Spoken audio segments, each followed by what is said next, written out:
Hello friends, welcome to the second part of lucchini gambit video.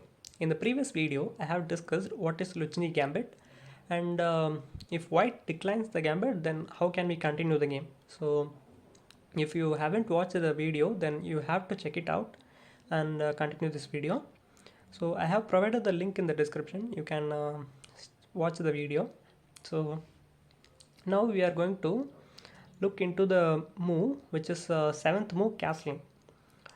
Lucchini gambit first of all arises in the giuoco piano opening after e4, e5, knight f3, knight c6, bishop c4, bishop c5 and d3. This is the giuoco piano opening, and now the Lucchini gambit move f5. F5 is actually a kind of mistake because it weakens this long diagonal, and also if you carefully look, then this knight can come on g4, g5, and it threatens a fork on the f7 square. So why are we allowing this to happen? The plan is very much complicated and dangerous, and if white enters into this line, then he has to be very careful and very accurate, because these lines are very forced, and white has to be very accurate when he enters into this gambit. So let's look into knight g5, and now we are going to play the shocking move f4. We are just avoiding that he is trying to focus. So white will definitely focus, and now we are going to play the move queen h4. Queen h4 is threatening a checkmate on the f2 square, so white doesn't have time to capture our rook. And in the previous videos I have covered the moves queen e2 and g3 to protect the checkmate. In this video we are going to look into the move castling. After castling, black can continue with the move knight f6, and this prepares the move knight g4. So white now also doesn't dare to capture our rook. If he does capture our rook, then knight g4 comes with the blow, I should. So what's the idea is, it's first of all threatening a checkmate on the h2 square after queen captures.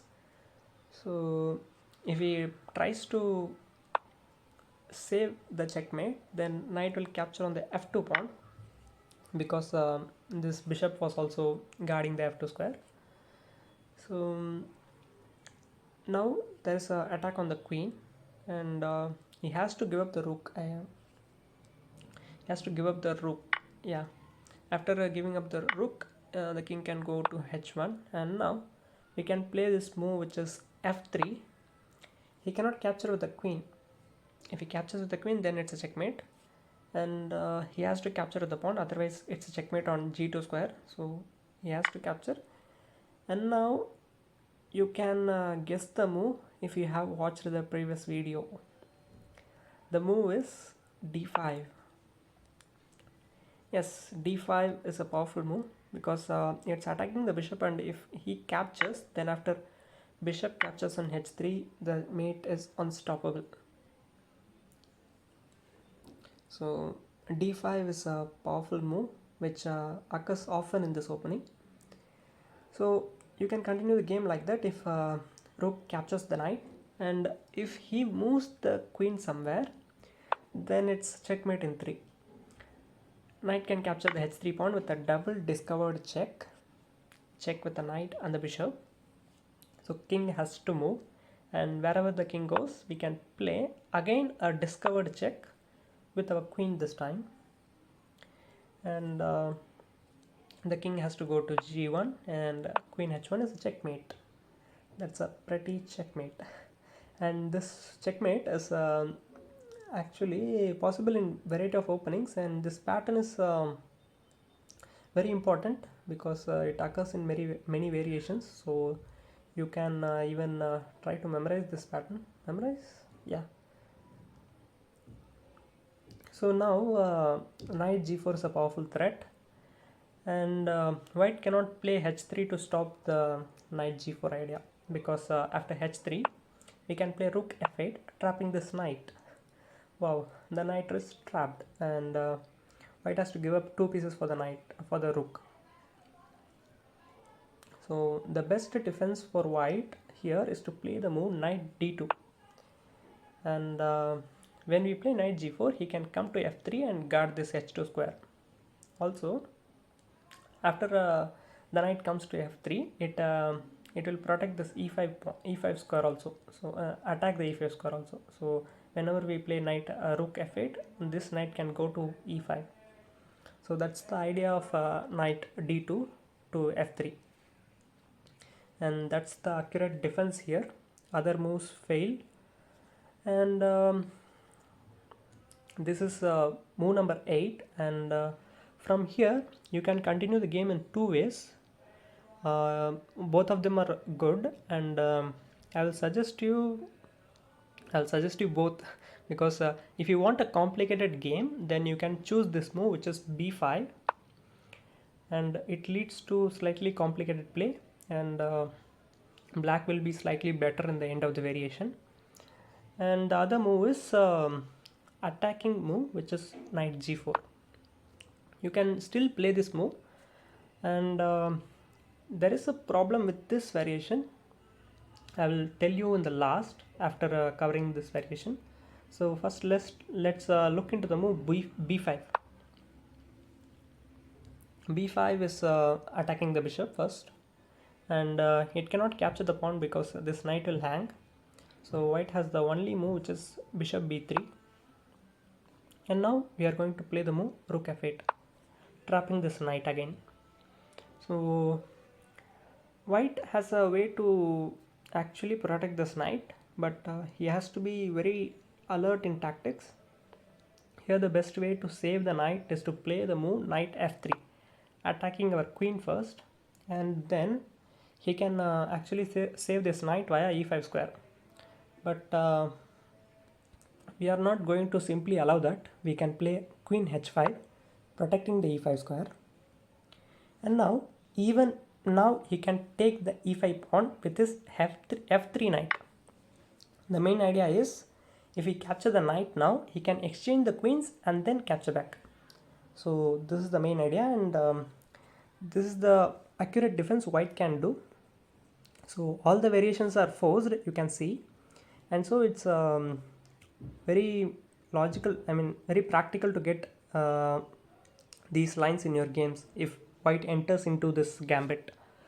So in this position, I particularly found that there are so many interactions for the pieces black and white.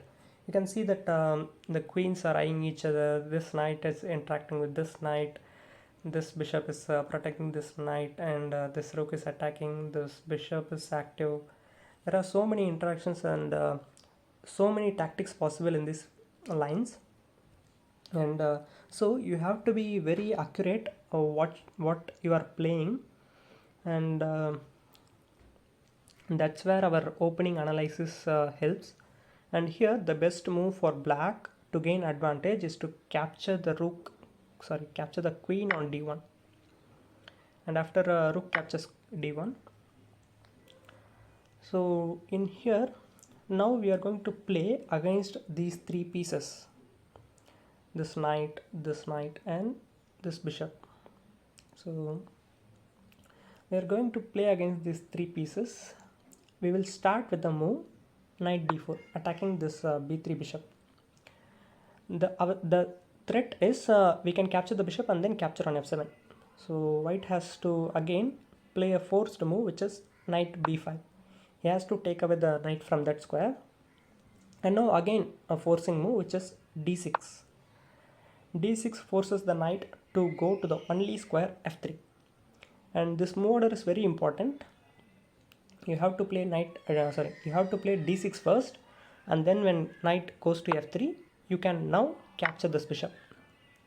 If you mess up with your move order, like if you capture the bishop first and then play d6, then this knight has a escape square via this c6.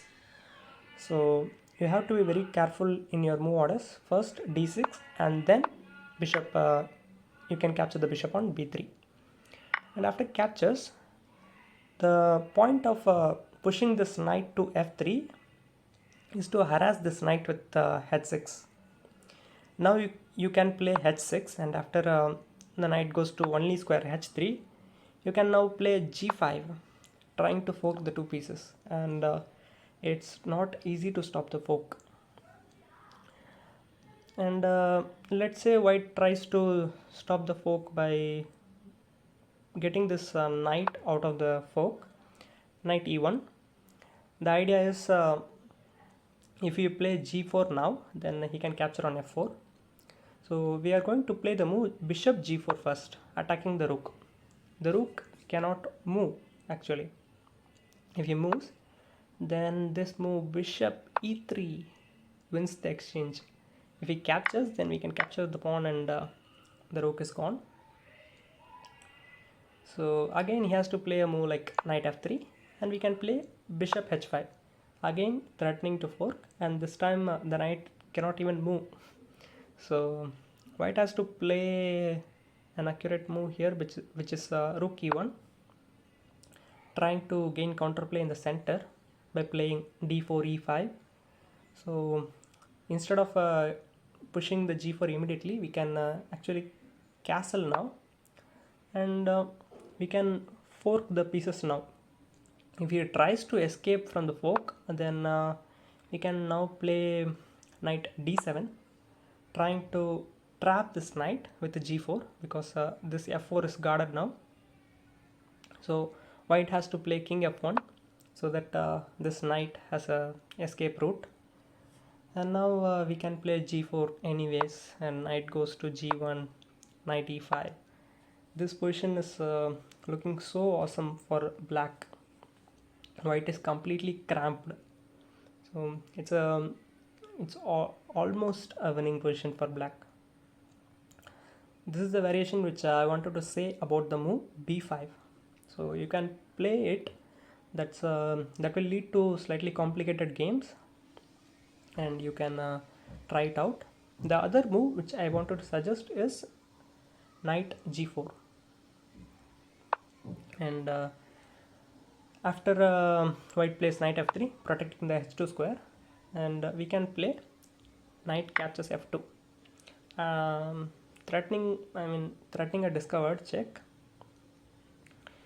And white cannot capture our queen.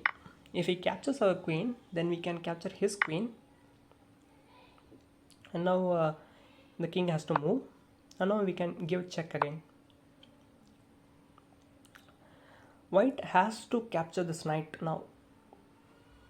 If it doesn't captures, then there will be a windmill attack. He captures the knight, and we can capture the rook with our bishop, and now he can capture a rook, we can capture his knight. Now you can see that black is a pawn up, and also this white knight is almost trapped. Even if it comes to the f7 square, it's not going anywhere. So almost trapped, and white has to give up another pawn. I think white has to give up this g3 pawn, and after we captures, the knight can come out via this square. So that's a very advantageous position for black. So white cannot capture the queen now, so he has to move the queen, and he can move the queen only to this e2 square. In other squares, the queen will actually be trapped, I think. For example, if he moves on this square, then after discovered check with the bishop, this queen is gone. So it has to come to e2, and now you can play this move knight d4, and all our pieces are coming into the attack. And here the best move is to capture. I will show you if he doesn't capture. If he captures this knight, then it's actually a queen loss for him, because we can capture with our bishop. And then if he moves his queen here, then actually we can capture this knight, and again we can win the queen with a discovered check with the bishop. So he has to capture this knight. And now instead of capturing back, if you capture back, then he will actually capture your knight on the f2 square. If he capture back, then our knight is also gone. So you have to remember this intermediate move, which is knight g4, threatening to checkmate. And here the best defense is to play g3. If he plays h6, then we can actually win the game with bishop captures d4 check, and the only move is king h1. And again now we are going to play the move d5. Wow, this move comes again and again, and it's a monster. It's protecting this knight, and we are ready to move our queen to g3 and h2, and that will be a checkmate. So if he captures the bishop, then we can play queen g3, threatening to checkmate. And if he removes our knight from the board, then we can checkmate with our queen and bishop alone. That's a checkmate. So it's a very fun variation to play with black pieces. And now the best defense is to play g3. Now we can capture the knight with the check, and after king goes to h1, we can capture this pawn g3. And again the best move goes for white is to play bishop g5, and we can play queen h3. And after this is move number 14. And imagine how many white players will come this far with so many accurate moves. I doubt very few will be so accurate. And after coming so far, white has to be satisfied with a draw.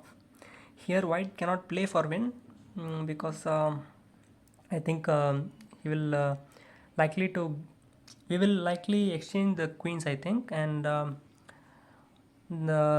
in the end we will be at least 2 pawns up, so that's a good variation for us. So white has to be satisfied with a draw here after playing so many accurate moves. And the drawing sequence is knight d6 check, and after we captures, he can check the bishop on f7, and we have to repeat the moves. There are no other options. And if he tries to play for win with bishop captures g4, then it's winning for us, because we can capture, and after the queens get exchanged, we can capture this pawn. And this is 3 pawns up position for us, and it must be winning for black. We can bring this bishop via this diagonal, and exchange with this bishop. We can play rook f8 and exchange this rook, and after 2 pieces get exchanged, there will be no attack, and our 3 pawns will definitely make our way to win. So this was all about the Lucchini gambit 7th move castling. I hope you understand this video. Please hit the like button and subscribe to our channel for more videos like this, and comment your choice of videos, and so that we will try to upload that also. We will meet you in the next video. Thank you.